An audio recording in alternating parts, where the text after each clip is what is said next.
둘째 날입니다. 백성을 치유하심. 하나님의 지시, 현재에서 경험하기 위해서. 그리고 페샤흐라고 하는 어절들과 단어들이 보이는데요. 이것을 모아보면 하나님의 노예된 백성들, 하나님의 은혜를 상기하게 될 것이다 라고 줄일 수 있겠습니다. 확인해 보도록 하겠습니다. 출애굽기 12장을 읽으라고 하는데요.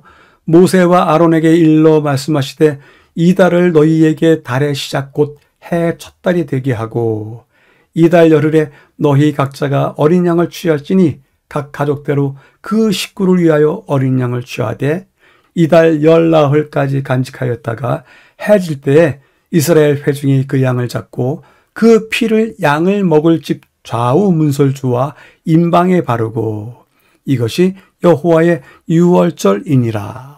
이스라엘이 애굽을 떠나기 전에 하나님은 모세와 아론에게 어떤 특별한 지시를 내리고 있습니다. 어떤 이는 애굽을 탈출하기 위해서 하나님께서 모세와 아론에게 노약자, 어린 자녀를 둔 어머니, 동물 등등을 위한 준비를 어떻게 할 것인지에 대해서 지시하셨을 것이라 추측도 할 수 있습니다. 그러나 하나님의 지시는 놀랍습니다. 그분은 유월절을 어떻게 지켜야 할지를 말씀하십니다. 다시 말해서 초점은 그들을 구원하실 주님을 경배하는 것에 맞춰져 있었습니다. 다른 모든 것은 때가 되면 자연스럽게 따라올 것입니다. 각 가정은 어린 양을 준비해야 했고 하나도 남기지 말아야 했습니다. 각자는 자신의 몫을 먹어야 했고 한 가족이 어린 양을 다 먹지 못한다면 다른 가족과 함께 먹어야 했습니다. 가운데 부분을 위해서 출애굽기 12장을 읽으라고 하는데요. 애굽 땅을 칠 때 그 피가 너희가 사는 집에 있어서 너희를 위하여 표적이 될지라. 피를 볼 때 너희를 넘어가리니 재앙이 너희에게 내려 멸하지 아니하리라. 이 날을 기념하여 여호와의 절기를 삼아 영원한 규례로 대대로 지킬지니라 말씀하십니다. 출애굽은 단지 하나님께서 그들의 조상을 위해서 행하신 과거의 사건을 기념하는 것이 아니라 지금 세대에게 자유를 주시는 하나님의 역사가 이루어지는 것을 현재에서 경험하기 위해 매년 정기적으로 지켜져야 했습니다. 이것은 모든 세대를 위한 새로운 경험이 될 것입니다. 마지막 부분에서는요, 12절과 13절은 유월절의 의미를 설명하고 있는데요. 하나님의 멸하시는 심판이 이스라엘 백성을 넘어가게 될 것입니다. 그들은 유월절을 기념해야 했습니다.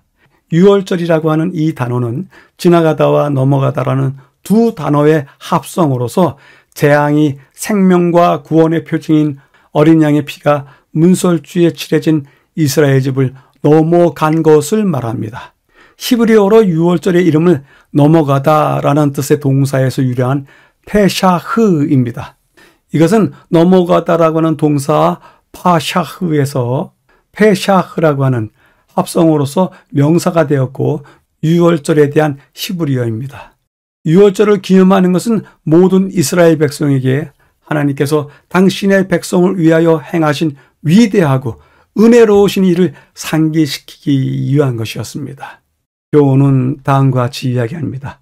이스라엘 사람들은 하나님이 내리신 지시를 순종했다. 그들은 신속하고 은밀하게 떠날 준비를 했다. 그 가족은 집안에 모였고 유월절 양을 잡아 그 고기를 불에 구웠다. 무교병과 쓴 나물도 준비했다. 가족의 제사장인 아버지는 피를 문설주에 뿌리고 가족을 집안에 다 모았다.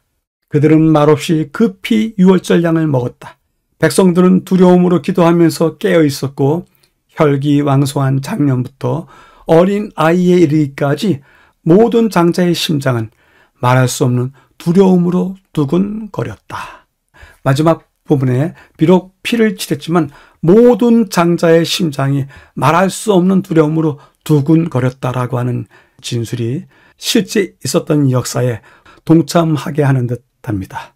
둘째 날을 요약해 보겠습니다. 백성을 치유하심. 애굽을 떠나기 위한 준비로서 하나님을 경배하는 일이 있었다. 그리고 하나님 경배 그 자체가 하나님께서 백성을 치유하심이었다라고 전하고 있습니다. 이야기는요, 출애굽을 위한 지시, 하나님 경배에 초점이 맞추어져 있다. 유월절, 그는 단순한 과거의 역사를 기념하기 위한 것이 아니라 하나님의 구원의 역사를 현재 경험하기 위해서 어느 시대에든지 동일하게 그곳에 참여하는 자로서의 경험을 해야 된다. 페샤흐, 유월절, 재앙이 이스라엘의 집을 넘어가 구원하는 것이 이 절기의 가장 큰 의미였습니다. 질문해 봅니다. 삶의 변곡점에 이르렀을 때 우리는 하나님을 어떻게 경배하겠습니까? 그 경배의 모습을 미리 준비했다가 우리 삶의 변곡점이 이르렀을 때는 하나님을 진심으로 그리고 예의를 갖춰서 하나님을 경배하시기를 바라봅니다. 보충해 보겠습니다. 유월절을 어떻게 준비할 것인가에 대한 하나님의 명령은 교과 본문에 하나님을 위한 예배에 맞춰져 있다고 설명을 하였습니다. 출애굽기 12장에 어떤 준비들이 있을지 설명하고 있는데요. 가장 중요한 것은 어린 양 그리고 그의 피를 바르는 과정으로 부연하지 않더라도 신약성경 기별과 일치하는 것을 확인할 수 있습니다. 그리고 문설주의 피를 바르는 과정에서 우슬초가 나오는데요. 성경 전체에 12번이 사용되는데요. 레위기와 그 외 제사에 드리는 구절에서 대부분인 9번이 사용이 됩니다. 정결 의식에 이 우슬초를 가지고서 피를 묻혀 피를 뿌리든지 또한 피를 묻히든지 하는 것입니다. 특별히 우리가 기억하는 3번의 우슬초에 대한 이야기가 나오는데요. 강렬한 인상을 줍니다. 첫 번째는 유월절 자체에 우슬초를 가져다가 피를 적시는데 한 번 나오고요. 두 번째는 다윗의 기도에 우슬초로 나를 정결하게 하소서 하기 때문에 우슬초가 어떤 특별한 효용이 있는지에 대한 의심도 갖게 됩니다.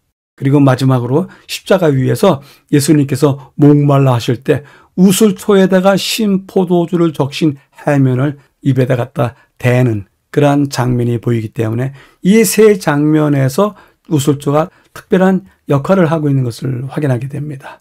대부분은 정결 의식에 쓰이는데 그 까닭은 우슬초 자체가 가지고 있는 신비한 약물 성분 때문이 아니라 우슬초가 가지는 기능 때문입니다.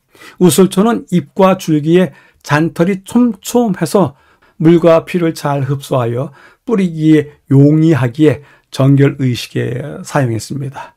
다윗이 기도할 때의 우슬초는 그 식물이 척박한 땅이나 돌 틈에서 자라는 흔하고 작은 식물임에도 불구하고 이것이 피 뿌림의 도구로 사용되었기에 이를 죄에서 정결케 하는 회개의 상징으로 사용한 것입니다. 그리고 십자가 위에서 예수님의 입을 죽여줄 때 신포도주를 적신 해면을 우슬초에 메어서 예수님의 입에 대는데 그 까닭은 우슬초에 포도주가 적셔 있을 경우 그것이 쉽게 흐르든지 또 날아가지 않기 때문에 그러했습니다. 둘째 날에 보충을 하나 더 하겠는데요. 그것은 유월절에 행해지는 특별한 일 4가지입니다. 첫 번째는 유월절에 어린 양을 준비해야 됩니다. 흠이 없고 일련된 수컷입니다. 그리고 그 어린 양의 피를 좌우 문설주와 임방에 바르는 일이고요. 그리고 그 고기를 불에 구워서 무교병과 쓴나물과 아울러 먹는 것입니다. 그리고 마지막으로 너희는 먹을 때 허리에 띠를 띠고 발에 신을 신고 손에 지팡이를 짚고 급히 먹으라 라고 하는 또한 이야기도 나와 있습니다. 유월절에 행해지는 백성들의 분주한 모습이 이 4가지 모습 안에 다 들어있는데요. 세 번째 그림에 그들이 유월절 날에 먹는 식단을 볼 수 있는데요. 우선은 성경 말씀대로 구운 양고기와 무교병 그리고 쓴나물을 말하는데요. 현대 유대인들은 찌로이라고 하는 어린 양의 정강이 뼈, 마짜라고 하는 무교병, 마로로라고 하는 쓴나물, 고추냉이라고 합니다. 카르파스라고 하는 파슬리나 샐러리, 그리고 베이치라고 하는 삶은 계란, 하로셋이라고 하는 과일잼, 이 6가지를 놓고서 유월절날 식사를 합니다. 그리고 그들의 마지막 식탁 위에 포도주가 올라오게 되는데요. 이 포도주를 마심으로써 유월절 언약은 모두 맞춰지게 되는 것입니다. 히브리인들의 그리고 그들의 후손들의 유월절에 있었던 바쁜 행사에 대해서 잠시 살펴보았습니다.